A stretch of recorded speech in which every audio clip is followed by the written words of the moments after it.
Hi welcome. ಇವತ್ತು ಕಳಲೆ ಸಾರು ಮಾಡೋಣ ಅಂತ ಹೇಳಿ. ಕಳಲೆ ಸಾರು ಅಂದರೆ ಸಿಕ್ಕಾಪಟ್ಟೆ ಟೇಸ್ಟ್ ಇರುತ್ತೆ, ಸಖತ್ತಾಗಿರುತ್ತೆ. ನೇಚರಲ್ಲಿ ಸಿಗೋದು ಬಿದಿರಿಂದು ಚಿಗುರು.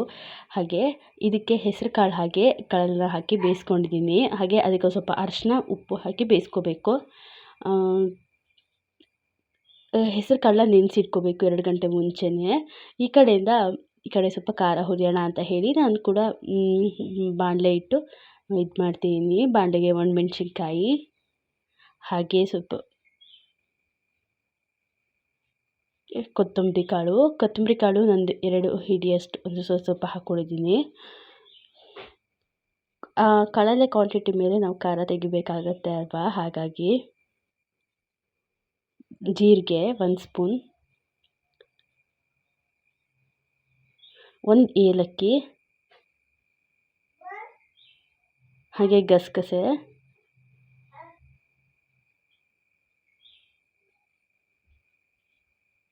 ಹಾಗೆ ಗೋಡಂಬಿ 3ರಿಂದ 4, ಹಾಗೆ ಸಾಸಿವೆ,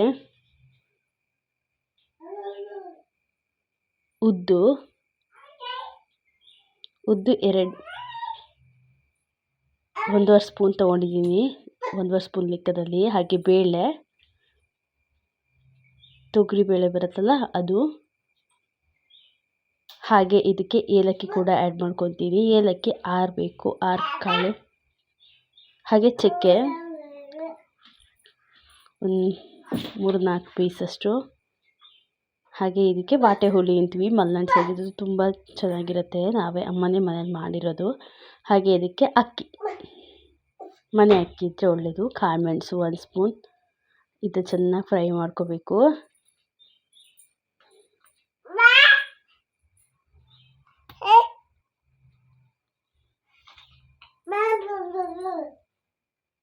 ಹಾಗೆ ಇದು ಚೆನ್ನಾಗಿ ಫ್ರೈ ಆದಮೇಲೆ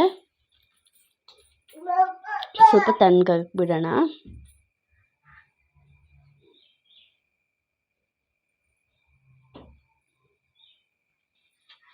ಹಾಗೆ ಇಲ್ಲಿ ನೋಡ್ಬೋದು 2 ಕಾಯಿ ತೊಗೊಂಡಿದ್ದೀನಿ, 1 ಇಡೀಕಾಯಿ.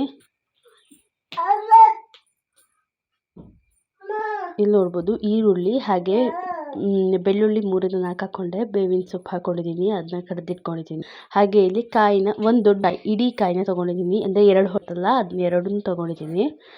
ಹಾಗೆ ರುಬ್ಬಿದ ಖಾರನೂ ಹಾಕ್ಕೊತಿದ್ದೀನಿ. ಅದಕ್ಕೆ ಸ್ವಲ್ಪ ಮಿಕ್ಸಿ ಜಾರ್ ಒಳಗೆ ನೀರು ಹಾಕಿ ಕುತ್ತಾಕು, ಸಖತ್ತಾಗಿರುತ್ತೆ.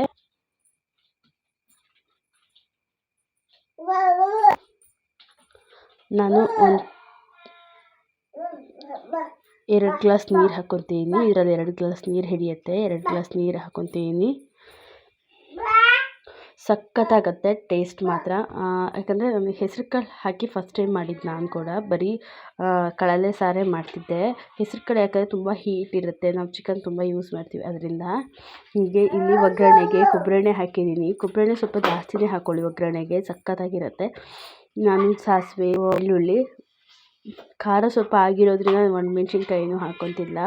ಹಾಗೆ ಇದಕ್ಕೆ ಬೇವಿನ ಸೊಪ್ಪು ಕೂಡ ಹಾಕ್ಕೊತಿದ್ದೀನಿ. ಇಷ್ಟೇ ಒಗ್ಗರಣೆಗೆ ಇವತ್ತು ಇಷ್ಟೇ ಕೊಟ್ಟಿದ್ದು, ಸಿಂಪಲ್ಲಾಗಿ.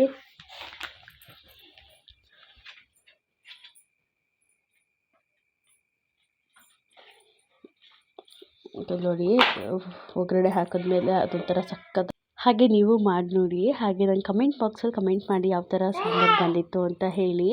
ಹಾಗೆ ನಮ್ಮ ಮನೆಯವರು ಜೂನ್ 9ಗೆ ವೆಡ್ಡಿಂಗ್ ಆ್ಯನಿವರ್ಸರಿಗೆ ಕಾಲ್ಚಂದ ಕೊಡಿಸಿದ್ರು. ನಾವು ಸಿಂಪಲ್ಲಾಗಿ ದೇವಸ್ಥಾನಕ್ಕೆ ಹೋಗಿ ವೆಡ್ಡಿಂಗ್ ಆ್ಯನಿವರ್ಸರಿ ಮುಗಿಸ್ಕೊಂಡ್ವಿ. Thanks for watching.